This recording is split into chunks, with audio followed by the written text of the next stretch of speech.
Mister Modi ने 7 मुल्कों को अपनी ओथ टेकिंग सेरेमनी में बुलाया है इस वीकेंड पे। और मज़े की बात यह है कि ये तमाम के तमाम ममालिक इंडिया की नेबरहुड्स हैं। और इसमें सेशल्स है, मॉरिशस, मालदीव, श्रीलंका, बांग्लादेश, भूटान एंड नेपाल। 2 चीज़ें।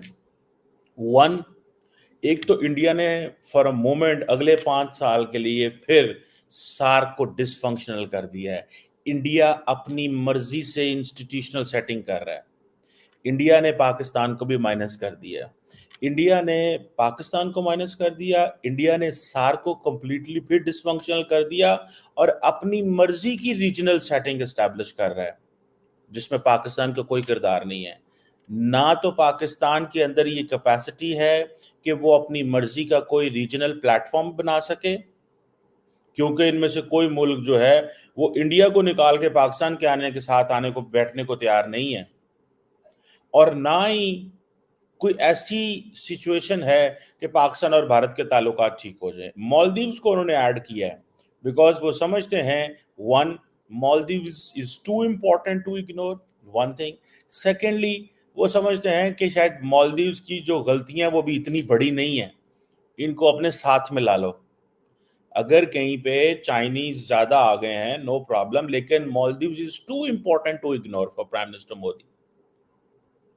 सो आपने देखा होगा कि मालदीव्स की ऑपोजिशन, साबिक सदर, ये वो सब नरेंद्र मोदी को मुबारकें दे रहे हैं।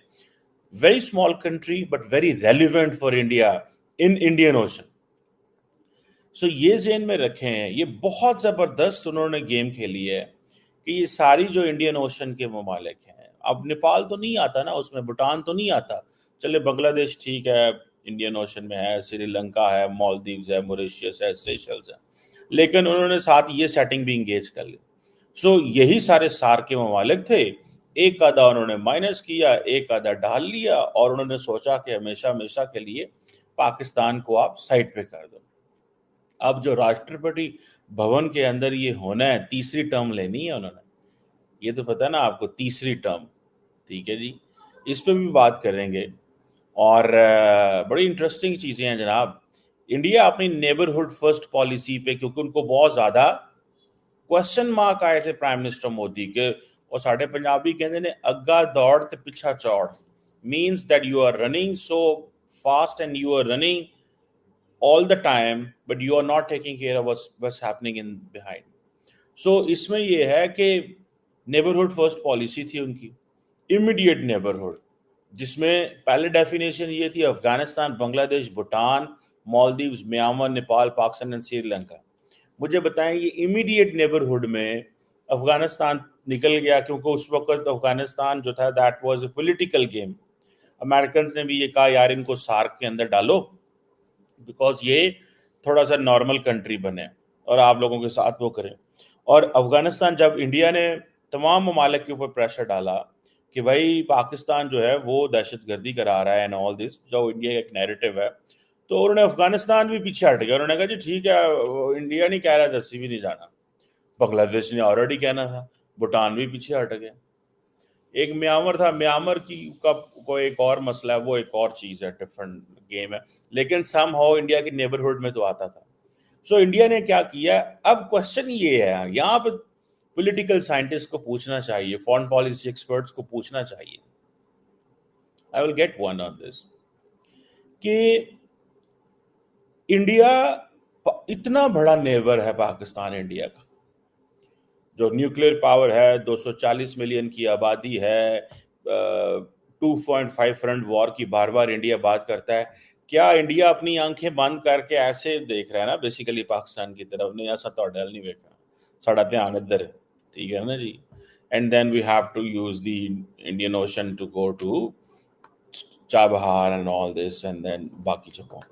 सो वो कह रहे हैं हम नहीं आपको देख रहे, बातें कर रहे हैं इंडिया कनेक्टिविटी की क्रॉस द रीजन, बातें कर रहे हैं फिजिकल डिजिटल इंफ्रास्ट्रक्चर स्टैब्लिश करना है, ठीक है जी, कॉमर्स एंड ट्रेड पे काम करना है, लेकिन पाकिस्तान को माइनस कर लिया।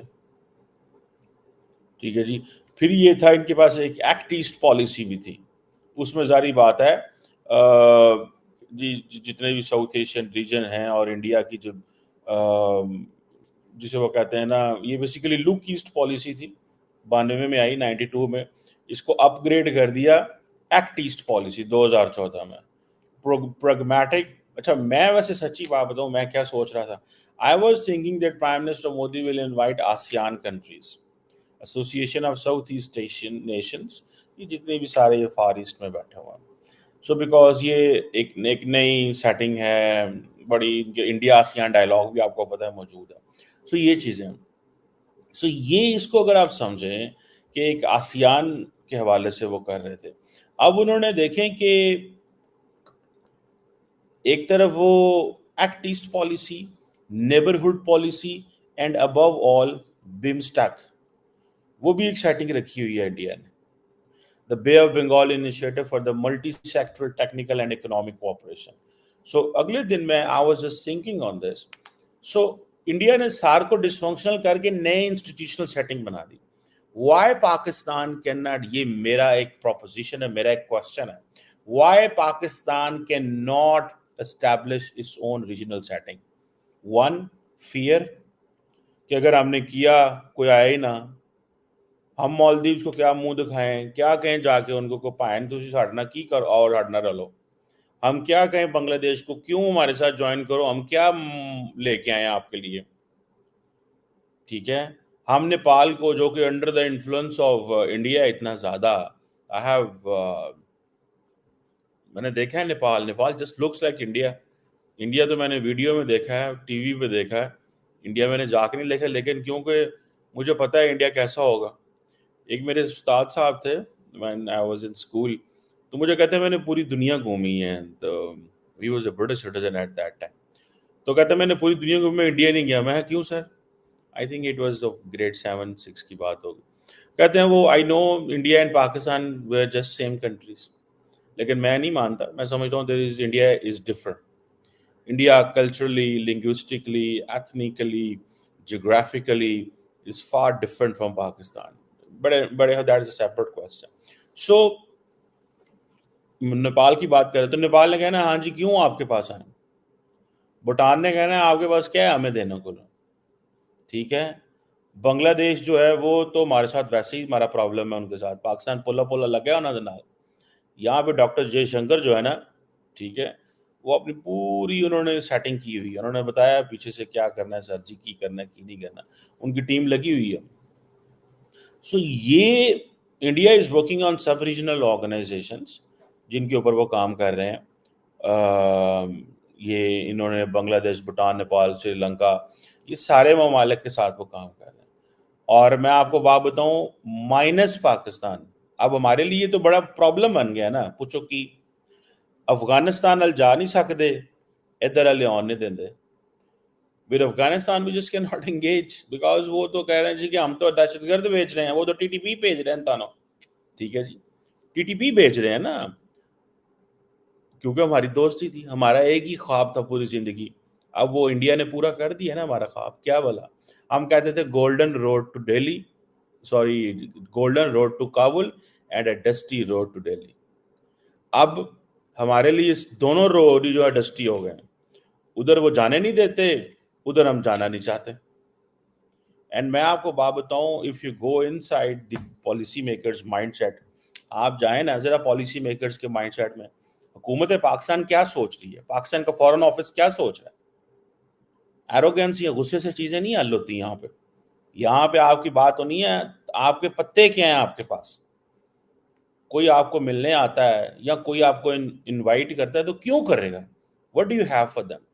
नरेंद्र मोदी ने 7 मुल्कों को बुला के अपनी मर्जी के पाकिस्तान को, अब मुझे ये भी पता है, इंडियंस को ये पता था कि अगर हम पाकिस्तान को बुलाएंगे उन्होंने आने कोई नहीं है, बुलाने की जरूरत ही कोई नहीं है। राष्ट्रीय जनतांत्रिक गठबंधन के नेता चुने जाने के बाद कार्यवाहक प्रधानमंत्री नरेंद्र मोदी ने शुक्रवार को संसदीय दल को संबोधित किया। इस दौरान उन्होंने एनडीए सरकार को सबसे सफल गठबंधन भी बताया। उन्होंने इस दौरान विपक्ष और उनके इंडी गठबंधन को जमकर घेरा। मोदी ने ईवीएम को लेकर भी विपक्षी गठबंधन को जमकर खरी खोटी सुनाई। प्रधानमंत्री मोदी ने अपने इस संबोधन में कहा कि जब 4 जून के नतीजे आए तो मैं काम में व्यस्त था, बाद में फोन आना शुरू हुआ। मैंने कहा कि ये आंकड़े तो ठीक है, ये बताओ कि ईवीएम जिंदा है या मर गया।